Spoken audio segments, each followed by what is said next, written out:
Chaque année, 223 000 femmes sont victimes de violences conjugales et seulement 14% portent plainte. En 2015, 122 femmes sont décédées sous les coups de leurs compagnons ou ex-compagnons. Chaque année, 84 000 femmes sont victimes de viol. En 2014, 1075 personnes ont été condamnées pour viol. Le 5e plan de mobilisation et de lutte contre les violences 2017-2019 permettra à toutes les femmes victimes de violences d'accéder à leurs droits, le droit d'être protégées, le droit d'être accompagnées pour sortir des violences et se reconstruire. Brisons le silence. Oui, bonjour. Donc j'entends, je suis heureuse d'être là parce que j'entends vraiment beaucoup de choses très intéressantes et qui font rebondir, qui font réfléchir. Moi-même, je suis ici parce que je suis une ancienne victime. Donc il y a beaucoup de choses que je retrouve, surtout au niveau, avoir le déclic, parler. Ça, c'est extrêmement difficile quand on n'est pas soutenu. Moi, par chance, j'ai eu ma mère qui m'a aidée dans cette démarche. Donc là, c'était vraiment déjà pas de fait de se dire oui, mais on ne croit pas, voilà. Bon, par contre, la chose que j'ai entendue souvent, c'est pourquoi tu es resté si longtemps, puisque ça a duré 10 ans.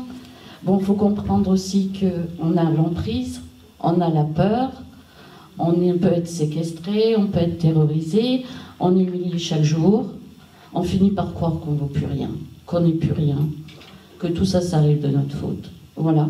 Donc c'est important d'avoir derrière un soutien. Bon, quand on ne l'a pas familial, j'imagine que c'est encore plus difficile. Donc moi, je suis heureuse de voir qu'il y a plein d'associations, parce que moi, à l'époque, en 2003, bon, j'étais tellement aussi enfermée chez moi que je n'avais pas accès à d'autres portes. Et voilà, donc important surtout de prendre contact avec quelqu'un, d'en parler, de ne pas couper le fil, d'essayer de ne pas reculer. Il faut comprendre que c'est pas normal, qu'on n'est pas coupable, qu'on n'a pas à avoir honte, parce qu'on n'est pas responsable. Ça, je voulais insister, au cas où il y a des victimes ici. Et pouvoir savoir aussi que, voilà, c'est pas fini. Il peut y avoir une vie après. On aura forcément changé. Moi, pour ma part, vous voyez, j'en parle, j'en tremble, parce que c'est une émotion, excusez-moi.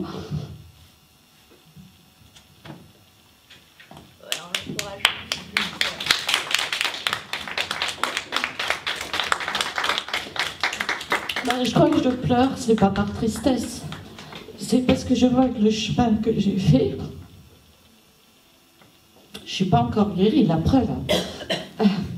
De toute façon, on change, on le gardera toujours, je pense. Et je crois justement pour se reconstruire, il faut vraiment qu'il y ait une continuité derrière. Bon, moi j'ai été voir la police, bon, j'ai été accueillie, pas prise au sérieux, puisque forcément j'étais pas ensemble, j'avais pas d'hématome. C'était des violences psychologiques à la fin, donc forcément ça se voit pas, c'est encore plus difficile, on est moins crédible. Au niveau de la justice, bon, j'ai pas eu le statut de victime, j'ai demandé le divorce. Je voulais un divorce pour faute. Mon avocate m'en a dissuadé parce qu'elle m'a dit « Oh, ça sera encore plus long, voilà, ça serait pénible pour votre fils. » À l'époque, j'avais que mon fils. Donc voilà, donc il y a toujours des obstacles.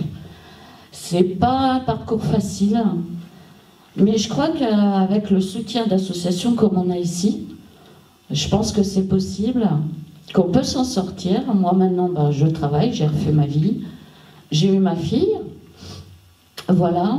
Je me sens plus forte, parce que mon ex-mari, j'ai pu l'enfronter en face à face, et ça c'était libérateur, parce qu'il a eu le culot un jour de me dire « mais t'as été quand même heureuse avec moi ». Et là, tout d'un coup, je sais pas, il n'y a plus eu de peur, je me suis mise à lui, pas exploser, même pas, garder mon calme et fermement lui dire ce que je pensais. Et quand je l'ai vu pâlir, tourner le dos, aller dans un coin pour se remettre un peu de ses émotions, de ce que je lui avais dit, je me suis dit, voilà, finalement, il y a quelqu'un en toi, derrière, qui est beaucoup plus fort, et ça m'a donné quand même confiance. Et voilà, donc j'insiste sur le fait qu'il ne faut surtout pas lâcher, surtout pas culpabiliser, et surtout garder le fil et l'appui d'associations ou de l'entourage en tout cas. Voilà.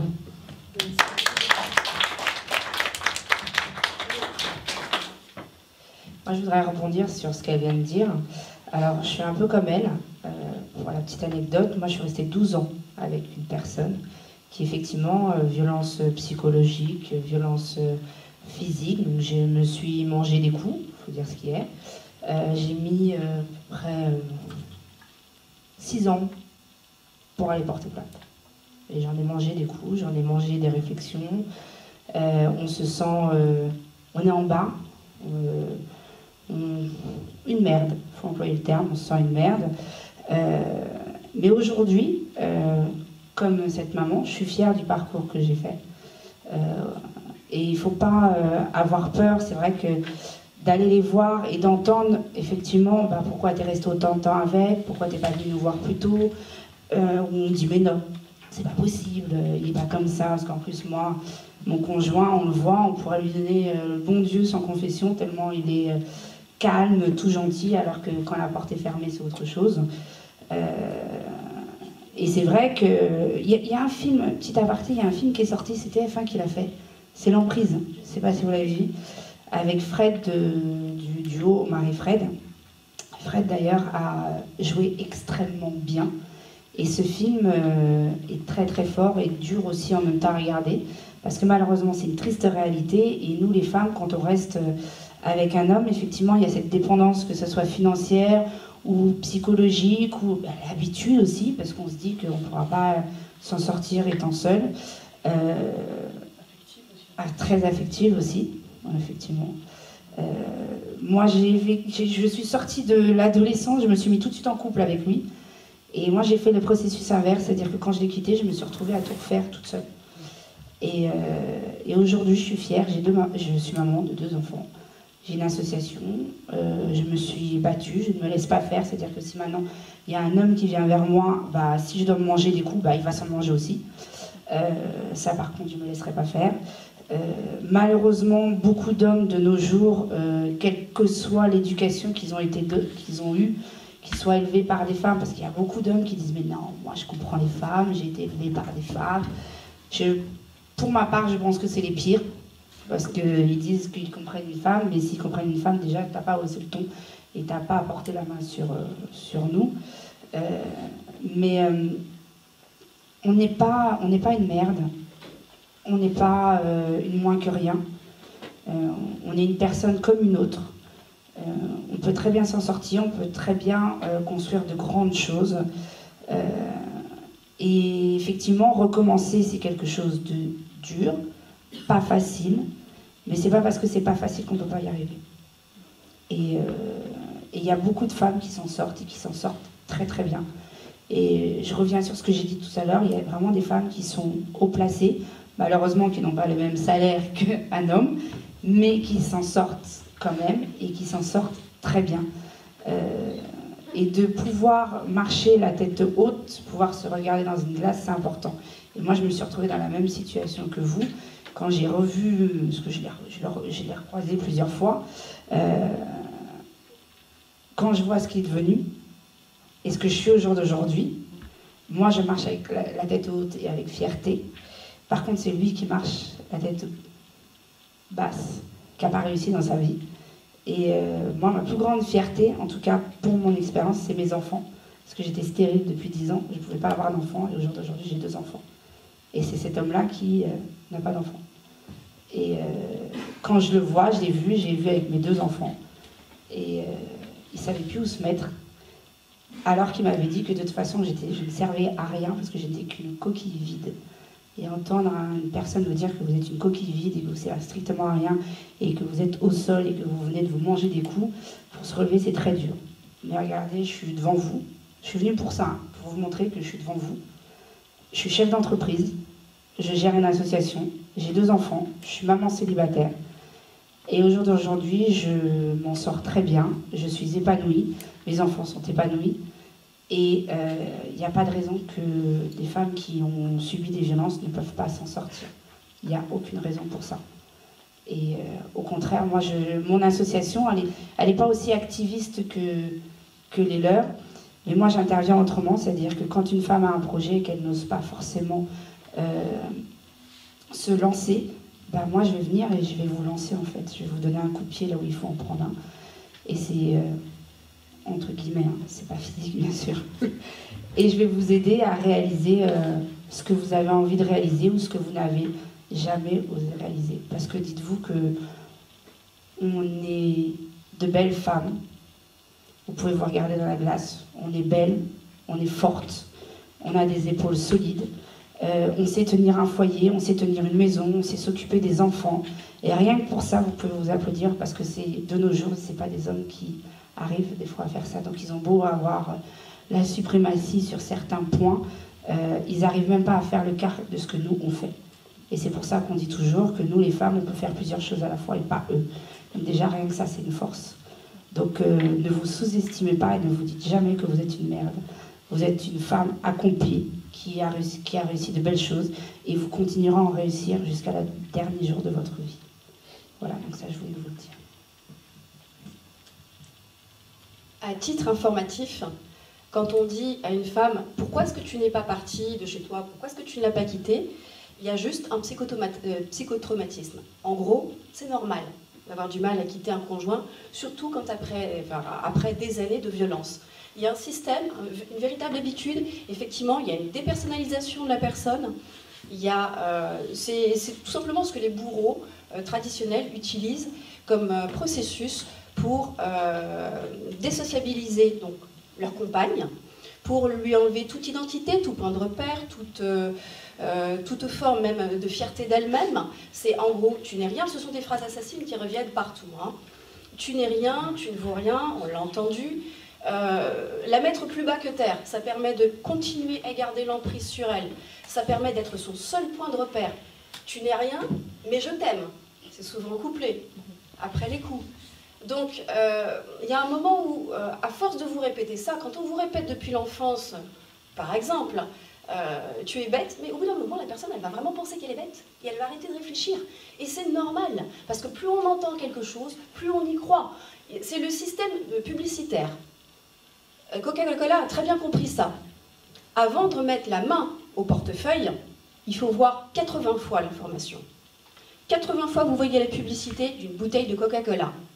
À la 81e fois, vous sortez votre porte-monnaie et vous n'avez même pas l'impression d'avoir été embobiné. Parce que c'est vraiment ça. Et bien c'est pareil dans les violences conjugales. C'est pour ça que c'est difficile de s'en sortir. C'est pour ça qu'il faut en parler. Et effectivement, il ne faut pas couper le fil avec l'extérieur. Parce que l'homme qui est là et qui vous tape dessus, lui, il a tout intérêt à vous isoler. C'est le but du jeu. Plus vous êtes isolé, plus c'est difficile de s'en relever. Et c'est pour ça qu'on arrive à des cas comme celui de Jacqueline Sauvage. C'est normal. Elle était totalement dans l'incapacité de pouvoir sortir de là. À partir de là, elle reste une victime. Et ça n'a pas été voulu. Elle faisait juste partie d'un système. Et ce système-là, il faut le dénoncer. Donc la question ne se pose jamais. Pourquoi tu n'es pas parti? C'est non. C'est logique. C'est de l'emprise. Elle a trouvé un moyen de se mettre en sécurité et qu'elle n'a pas besoin de notre service, pas de notre centre. C'est vraiment pour des cas de crise, enfin voilà, au moment d'une crise majeure où elles sont accueillies. Donc il n'y a pas c'est le critère principal, hein, être sorti depuis moins de 3 jours du domicile conjugal. Il n'y a pas de critère de lieu, elle peut être du 92, du 70, enfin, en général les femmes de la région parisienne quand même, de l'Île-de-France, majoritairement du 92. Et puis que ça soit effectivement de la violence conjugale et pas une autre forme de violence, parce qu'on est bien obligé aussi de mettre des critères, sinon on ne peut pas répondre à tous les besoins de mise à l'abri qu'on reçoit, on a une ligne dédiée hein, sur l'urgence, puisque le service est ouvert 24 heures sur 24 tous les jours de l'année, il y a toujours quelqu'un pour répondre au téléphone, et puis pour accueillir dans la mesure des places, évidemment, 15 places c'est vite, c'est toujours, c'est la plupart du temps, donc voilà, il y a un roulement quand même. Aujourd'hui, vous avez des places vides ou... Aujourd'hui même, samedi, là aujourd'hui, je ne sais pas vous dire, parce que on peut accueillir. Hier soir, il y en avait une, mais il est possible qu'elle ait été prise ce matin. Je ne sais pas. Mais il n'y a pas d'entretien pour l'admission, c'est vraiment un accueil inconditionnel. Le seul critère important, c'est celui que je viens de vous dire, les 3 jours, partie depuis moins de 3 jours du domicile conjugal, et victime de violence conjugale. Donc, mais c'est effectivement un des rares centres qui peut accueillir dans ces conditions-là. Parce que, encore une fois, faute de moyens, hein, c'est aussi, je pense que si on avait plus de moyens pour faire, il y aurait d'autres centres qui accueilleraient de la même façon. Mais voilà, mais encore une fois, 15 places, c'est vite, du coup, vite vu. Qui sont vos prescripteurs? Qui vous envoie à la personne? Tout le monde peut... Les commissariats, les hôpitaux, les assistantes sociales, les femmes elles-mêmes, le réseau, voilà, c'est pas... voilà, c'est l'admission après le coup de téléphone, donc effectivement, il peut venir de ces structures-là, de ces instances-là, comme des femmes elles-mêmes, encore une fois. Et juste, si je peux, pour ajouter, on se plaint, enfin on se plaint un petit peu quand même du manque de moyens qu'on a, mais il faut quand même dire qu'on a des... En tous les cas, dans le 92, il y a des instances qui existent, qui regroupent à la fois la police, la justice, les associations comme la nôtre, pour travailler justement sur un maillage et sur une meilleure prise en charge des femmes victimes de violences conjugales. Donc à la fois le barreau, les avocats, les juges des affaires familiales, la substitut du procureur. Il y a dans tous les départements un ou une commissaire référent violence faite aux femmes. Donc pratiquement tous les départements sont pourvus. En tous les cas, les Hauts-de-Seine, il y a la commissaire de Levallois-Perret et la commissaire référente violence faite aux femmes pour le département.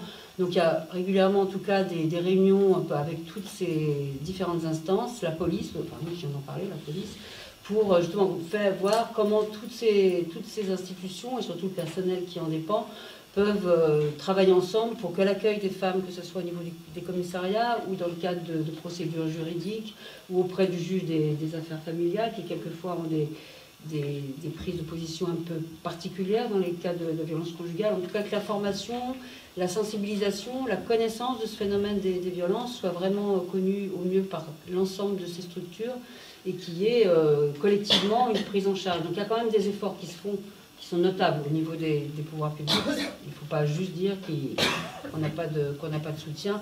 Il y en a qui existent avec les moyens du bord et en tous les cas une énergie pour que les choses changent et que cette question des violences soit effectivement prise en compte à tous les niveaux, quoi. Aujourd'hui, vous savez aussi qu'il y a d'un point de vue juridique, les ordonnances de protection qui existent, donc, qui peuvent, c'est pas toujours simple de les avoir, mais c'est un dispositif juridique qui existe et qui est effectivement favorable quand elles peuvent se mettre en place aux femmes victimes de violences et qui permettent l'éloignement du conjoint violent, etc. Il y a le téléphone grave danger qui existe aussi aujourd'hui, qui est un dispositif. Et aujourd'hui, sur les Hauts-de-Seine, il y en avait 5, je crois qu'il va y en avoir bientôt 10. Le département qui a été le premier à initier ce téléphone grave danger, c'est la Seine-Saint-Denis, où il y a quand même aussi au niveau de la Seine-Saint-Denis un travail qui se fait de maillage et de collaboration entre différentes structures, instances, judiciaires, police, etc., pour travailler au mieux et au plus près sur cette question des violences faites aux femmes et particulièrement des violences conjugales. Donc le téléphone grave danger, voilà, il y a des choses qui existent, il y a des instruments juridiques aujourd'hui qui existent, qui sont portés par un ensemble de collectifs aussi féministes, qui visent aussi à leur amélioration, à leur multiplication pour ce qui est du téléphone grave danger, parce qu'encore une fois, 5 téléphones sur un département comme les Hauts-de-Seine, c'est pas beaucoup. Ça a le mérite d'exister, mais c'est quand même relativement peu. Donc voilà, il y a des choses qui existent, il y a un mouvement, j'en parlais tout à l'heure, il y a un mouvement, aujourd'hui, on en parle, les juges, etc., enfin le juridique commence, les instances judiciaires commencent vraiment à prendre cette question de façon beaucoup plus, comme elle doit être prise et entendue, quoi, comme un véritable phénomène de société et pas comme un problème intime aussi, hein, parce que la question que tu soulevais tout à l'heure, les voisins qui ne parlent pas, c'est parce qu'effectivement, les violences, ça se passe dans la famille, au sein du couple, c'est un problème intime. Donc tout le travail que font nos associations féministes, c'est aussi dire non, c'est pas intime. C'est pas un problème intime, c'est pas un problème entre monsieur et madame, c'est vraiment un vrai problème de société, c'est un vrai fléau social en plus. Donc il faut vraiment le prendre comme tel. Et plus on le dira, plus il y aura aussi pouvoir public et associations qui travaillent ensemble conjointement pour en parler, puis pour faire avancer la protection des femmes victimes de violences et la protection des enfants aussi victimes de violences conjugales. Voilà. On est en tous les cas sur une meilleure voie que ça devait l'être. Je n'étais pas sur ce secteur il y a 20-30 ans, mais je pense qu'il y a 20 ou 30 ans, c'était sans doute plus difficile. Mais les choses commencent à bouger, elles bougent. Il y a des volontés. Voilà, en parlant de bouger, il ne faut pas aussi... les violences, c'est pas que derrière une porte. Quand vous voyez quelqu'un dans la rue qui se fait agresser, que ça soit verbalement parlant ou physiquement parlant, il ne faut pas non plus hésiter à y aller, quoi. C'est pas que... Enfin, moi, pour ma part, j'hésite pas. Ouais, j'hésite pas. Moi, j'avoue, je suis un peu kamikaze dans l'âme, mais j'hésite pas. Si je vois après que c'est un peu trop compliqué, ou sinon, si je suis avec un homme, je vais le regarder parce qu'il est plus costaud, je vais dire, vas-y, interviens. Mais c'est vrai que malheureusement, dès le moment où ça se passe entre quatre murs, les gens d'à côté ne vont pas répondre, ne vont pas venir, ne vont pas oser se mêler d'une histoire de couple ou de famille. Donc, s'il vous plaît, si vous entendez quelqu'un se faire taper dessus, que ça soit dans la rue ou qui appelle à l'aide ou qui est derrière une porte, si vous avez même peur d'aller ouvrir cette porte ou de taper à la porte, au moins prenez votre téléphone, commencez déjà par ça et appelez la police en expliquant qu'il y a une personne à côté qui est en train de se faire taper dessus. Et insister, parce qu'effectivement, malheureusement, il y a la police qu'on va appeler et pour eux, il y en a qui ne se déplacent pas. Parce que c'est pas forcément très important, mais la prévention, elle est aussi là. C'est pas que dans les institutions ou que dans les associations. C'est aussi vous, ça commence aussi par vous. Il faut pas avoir peur de prendre son téléphone ou d'intervenir. Enfin, c'est mon opinion. Elle avait une question. Oui, la dame depuis tout à l'heure, elle attend. Je suis là. J'avais quelques photos, on va dire la première, la deuxième, moins bien. Je ne suis plus une femme battue depuis 19 ans. Ça fait 25 ans en fait que je suis plus battue. Bon après voilà, bon, on refait sa vie, on n'oublie pas parce que voilà, ça reste en nous, mais bon, on refait sa vie, on s'en sort. Moi je voulais juste en fait poser une question au sujet de Flora Tristan. Dites-moi si je me trompe, il y a quelques années, Flora Tristan était cachée à tout le monde en fait. Personne connaissait la Grèce, personne connaissait son existence, enfin personne, sauf les parties intéressées. Au jour d'aujourd'hui, tout le monde connaît plus ou moins Flora Tristan. Les femmes qui viennent, vous faites comment pour les protéger si les conjoints viennent? Établissement, etc. Donc il reste quand même anonymisé. Hein, on n'a pas de pancarte au-dessus. La sécurité, elle se passe effectivement à l'intérieur. Une fois que la personne est rentrée, voilà, elle est en sécurité à l'intérieur. Si jamais le conjoint violent arrive, la consigne, c'est on fait le 17, on appelle le commissariat tout de suite, qui intervient, puisqu'ils connaissent notre existence et ils savent ce qu'on fait, donc ils interviennent assez rapidement. Voilà, moi ça fait 3 ans que je suis sur ce poste, j'ai pas eu d'événements de ce genre. Par exemple, il y a des conjoints qui sont venus à la porte, voilà, donc on va les voir à l'extérieur pour leur expliquer que bah non, ils ne rentreront pas, enfin, des choses comme ça. Mais ça s'est passé assez peu de fois et jamais d'épisode violent. Je croise les doigts en tous les cas depuis les 3 ans que moi je suis sur ce poste. Après, sur la question de la sécurité du lieu, de l'anonymat du lieu, aujourd'hui c'est pratiquement plus possible. Moi je suis allée sur c'est quoi, c'est le Google, la Google Earth, je sais pas, enfin bref, on y avait marqué Centre Flora Tristan, femme battue, donc il faut faire toute une procédure pour arriver déjà à enlever le nom, enfin enlever en tout cas l'identification qui est marquée Centre Flora Tristan, ma foi, tout le monde ne sait pas à quoi ça correspond derrière, mais Centre Flora Tristan, femme battue, déjà un vocable que nous n'employons plus dans nos associations depuis pas mal de temps. Et puis voilà, donc il faut vraiment faire toute une procédure pour arriver à enlever l'intitulé en dessous du Centre Flora Tristan. Mais si on doit faire pareil avec le site de la RATP, on doit faire pareil avec tous les sites aujourd'hui sur Internet. C'est pratiquement impossible d'échapper à ça, quoi, hein, et d'être complètement inconnu. Donc on fait avec cette nouvelle donnée, on est bien obligé. La question se pose aussi pour les appartements dans lesquels les femmes sont, hein, puisque pareil, c'est des appartements qui sont anonymisés, il n'y a pas de nom dessus. Mais si madame a son portable avec elle, si elle n'est pas dégéolocalisée, elle est facilement repérable. Donc on incite les femmes à user de cette dégéolocalisation, mais même ça, il paraît que même en activant ça, c'est super facile quand on s'y connaît un peu d'être retrouvé à travers l'existence du portable. Il y a une autre question aussi qui se pose, c'est quand la femme a des enfants qui sont scolarisés avec la coparentalité, l'autorité parentale partagée, qui est en soi une bonne idée au départ, mais sauf que dans un contexte de violence conjugale, c'est vraiment continuer à ce que monsieur il ait la main sur... qui continue son travail d'emprise et d'empêchement auprès de madame parce qu'il a la coparentalité, donc sur la scolarité des enfants, il doit savoir où sont les enfants, il doit pouvoir avoir les mêmes droits sur la scolarité des enfants, donc du coup il continue à avoir de connaissance de ce qu'elle fait, de là où elle habite, etc.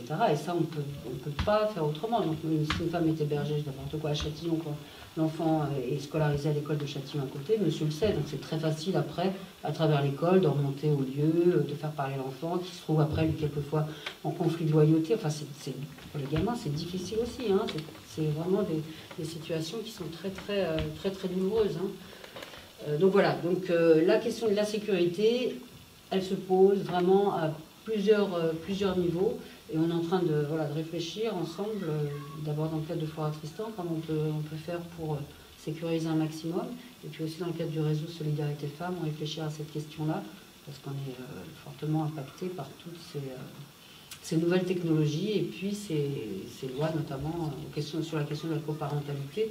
Donc pour revenir juste sur le sujet de la coparentalité dans un contexte de violence conjugale, les associations, Solidarité Femmes en tout cas, se bat vraiment très fort pour qu'il y ait une prise en compte différente de cet aspect de la loi, de cette affaire de coparentalité dans les contextes de violence conjugale. Donc on fait un travail de plaidoyer sur cette question-là pour qu'elle soit plus... que la femme puisse avoir une autorité parentale exclusive, au moins le temps qu'elle puisse se reconstruire, et échapper aux griffes, parce qu'il n'y a pas d'autre mot, du conjoint ou de l'ex-conjoint. Merci pour vos témoignages, parce que c'est vraiment touchant, et je me demandais en fait vraiment, est-ce que je vous entendais un peu rebondir chacune par rapport à ce que les autres disaient, en quoi le groupe favorise justement le fait de briser le silence, de sortir...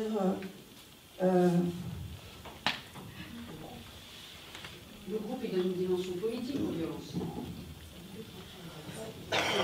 Beaucoup d'emprises psychologiques qui ont été insultées, pas forcément tapées et autres. Mais ces hommes, c'est très difficile pour eux déjà d'en parler. Et où est-ce qu'ils vont en fait quand ils ont justement subi de la violence conjugale, du harcèlement, comment ils font eux pour sortir du silence? Écoutez, je sais pas. Non, il y a des associations. Il faut quand même je ne sais pas nier le phénomène des hommes victimes de violences qui forcément existe, nous on s'en occupe pas personnellement, mais il faut quand même bien dire que le rapport est complètement asymétrique quand même. Il y a beaucoup plus de femmes. Le Solidarité Femmes, encore une fois, a fait des études là-dessus parce que c'est souvent, quand on fait des sensibilisations, c'est régulièrement une question qui nous est posée, la question des hommes victimes de violences. Donc Solidarité Femmes a une commission qui a étudié un peu qui a essayé de travailler un peu scientifiquement sur le sujet pour pouvoir donner des réponses. Donc là, de mémoire, j'espère que je ne dis pas de bêtises, mais je pense que le rapport, il est de 92,8, je crois. Donc c'est vraiment... En revanche, le traitement médiatique des hommes victimes de violences, et dans l'autre sens aussi complètement asymétrique, c'est-à-dire qu'on va donner vraiment une grande audience aux hommes qui sont victimes de violences. Il y en a un qui a écrit un livre il y a 3-4 ans, là, il a eu des couvertures sur... la 4e sur Libération. Il a eu pas mal d'audience médiatique parce que, de fait, il a été victime de violences. Ça, c'est pas ça que je nie, mais c'est que le traitement est vraiment complètement différent quand il s'agit d'un homme ou d'une femme. Il me semble. Et il faut aussi voir aujourd'hui qu'il y a toutes les associations que nous on appelle associations masculinistes aussi, qui sont en train d'avoir des grosses actions sur des revendications de droits, le droit des pères, etc. Et qui sont aussi qui tendent à vraiment prendre une grosse part de l'audience l'audience médiatique aussi sur leurs questions, sur leurs problèmes, sur les, enfin, c'est ceux qui vont sur les grues là, pour réclamer le droit de garde des enfants et tout ça. Donc il y a aussi une offensive des hommes. Enfin, je ne sais pas nier le phénomène des hommes victimes de violences qui forcément existe, nous on s'en occupe pas personnellement, mais il faut quand même bien dire que le rapport est complètement asymétrique quand même. Il y a beaucoup plus de femmes. Le Solidarité Femmes, encore une fois, a fait des études là-dessus parce que c'est souvent, quand on fait des sensibilisations, c'est régulièrement une question qui nous est posée, la question des hommes victimes de violences. Donc Solidarité Femmes a une commission qui a étudié un peu qui a essayé de travailler un peu scientifiquement sur le sujet pour pouvoir donner des réponses. Donc là, de mémoire, j'espère que je ne dis pas de bêtises, mais je pense que le rapport, il est de 92,8, je crois. Donc c'est vraiment... En revanche, le traitement médiatique des hommes victimes de violences, et dans l'autre sens aussi complètement asymétrique, c'est-à-dire qu'on va donner vraiment une grande audience aux hommes qui sont victimes de violences. Il y en a un qui a écrit un livre il y a 3-4 ans, là, il a eu des couvertures sur... Enfin, la 4e sur Libération. Il a eu pas mal d'audience médiatique parce que, de fait, il a été victime de violences. Ça, c'est pas ça que je nie, mais c'est que le traitement est vraiment complètement différent quand il s'agit d'un homme ou d'une femme. Vraiment dans des trucs compliqués, mais c'est grâce à des événements comme ça, à des échanges, et franchement, Afida, merci beaucoup pour l'organisation de cet événement, parce que c'est ce qu'il faut, il faut que ça se multiplie un petit peu partout, il faut qu'on arrive à créer des réseaux, et franchement, merci beaucoup, et merci à vous.